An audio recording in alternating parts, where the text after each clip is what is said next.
আসসালামু আলাইকুম। আর্টিকেলের উপর আরেকটি ক্লাস নিয়ে হাজির হলাম।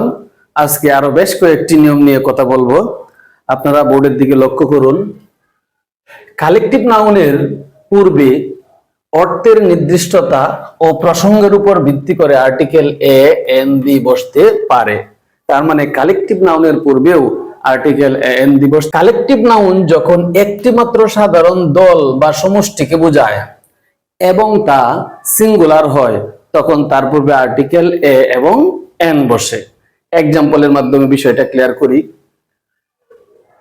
এ টিম অফ প্লেয়ার্স, খেলোয়াড়দের একটা দল, ইজ প্লেয়িং, খেলতেছে, ইন দা ফিল্ড, মাঠে।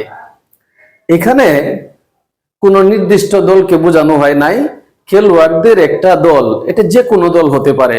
এখানে কোনো নির্দিষ্টতা প্রকাশ পায় নাই বিদায় আর্টিকেল আমি এ ব্যবহার করেছি। A committee was formed. Committee collective noun, একটি কমিটি গঠন করা হয়েছে।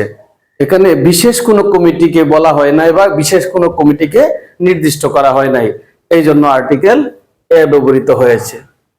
নির্দিষ্ট কোনো দল বা সমষ্টিকে বিশেষভাবে নির্দেশ করতে কালেকটিভ নাউনের পূর্বে আর্টিকেল দি বসাতে হয়।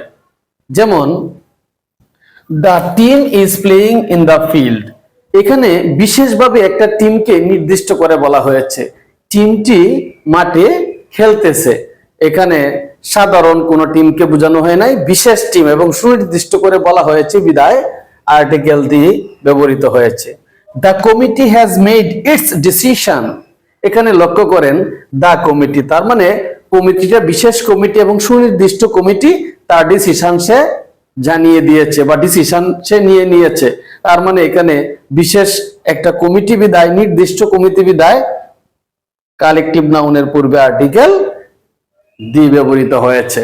তো সহজে বোঝা যায় এখানে কোন টিম বা কোন কমিটি তার নির্দিষ্ট।